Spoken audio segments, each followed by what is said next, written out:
Les Émirats arabes unis symbolisent d'abord le mariage entre tradition et modernité. Nous sommes en plein désert, mais entourés de gigantesques gratte-ciel, tous plus rutilants les uns que les autres, à Dubaï notamment. Mais du désert et grâce au pétrole, eh bien, a jailli un modèle économique qui est unique au Moyen-Orient. Dubaï, c'est la finance. Des cadres étrangers qui viennent travailler dans les sièges des grandes entreprises européennes ou américaines qui sont installées à Dubaï ou au quartier financier de Dubaï, profitant du climat d'ouverture qui est important aux Émirats. Abu Dhabi, de son côté, a choisi un modèle, lui, peut-être un peu moins clinquant, basé sur le pétrole, mais aussi sur la culture, avec le musée du Louvre, avec l'université de la Sorbonne que nous allons visiter, qui existe déjà depuis une dizaine d'années, qui est un modèle unique dans le Golfe pour la France.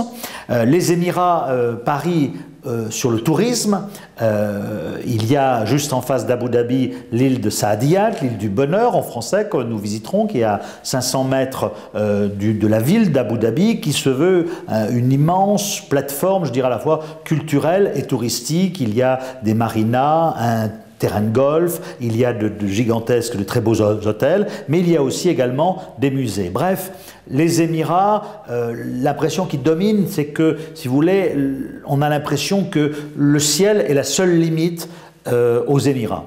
Alors, au cours de notre voyage, nous allons rencontrer notamment une personne qui s'appelle Zaki Nusseibeh. C'est un monsieur qui a 65 ans environ, un Palestinien, originaire d'une des plus grandes familles palestiniennes de Jérusalem-Est, mais qui, comme beaucoup de Palestiniens, a émigré dans les années 60 et qui est devenu, en quelque sorte, le précepteur de celui qui était alors le fondateur, le père des Émirats arabes unis, Cheikh Zayed. Zaki Nusseibeh était un petit peu son conseiller. Et donc, c'est quelqu'un qui est francophone, qui est francophile. Il prépare une thèse pour s'occuper maintenant à l'université de la Sorbonne que nous allons visiter. Alors, l'émirat de Sharjah que nous allons visiter, qui se situe juste à la périphérie de Dubaï, est un émirat très particulier. C'est à la fois le plus conservateur au plan religieux, au plan des mœurs.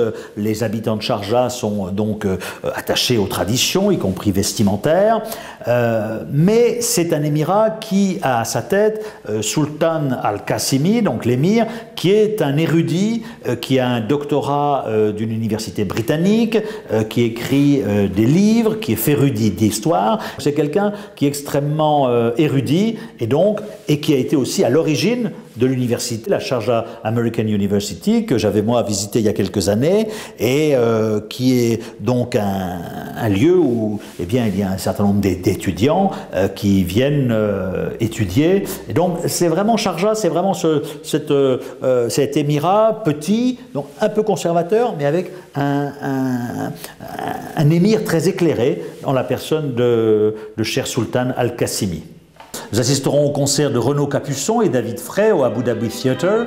Nous aurons une soirée à l'Opéra de Dubaï, une visite privée du musée de la Perle qui a été pendant longtemps l'activité économique principale de tous ces gens avant la découverte du pétrole. Nous visiterons également l'hôtel Qasr Al-Sarab dans le Desert Resort digne des 1001 nuits, dans le légendaire désert de Liwa.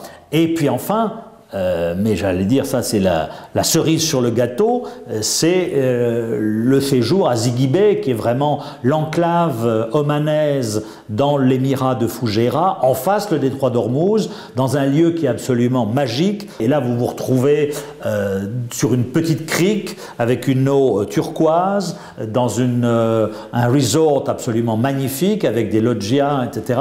Et là, vous êtes hors du temps et dans un lieu magnifique, en face le détroit d'Ormuz, et là, ça vaut vraiment le détour. Moi, je suis très heureux de vous emmener à la fois à Abu Dhabi et à Dubaï et à Ziguibé, parce que ces émirats représentent tout ce qu'on n'a pas en France, je dirais. Et il y a évidemment le soleil, le beau temps, la richesse pétrolière, une certaine forme de modernité, une autre forme de modernité, puis surtout un souffle, une activité économique, des gens, encore une fois, une centaine de jeunes Français s'installent tous les mois à Dubaï. Donc ça veut bien dire que ces pays-là ont une capacité d'attraction extraordinaire, et donc c'est en quelque sorte effectivement un nouveau monde à nos portes, et donc je suis très heureux de vous y emmener très bientôt.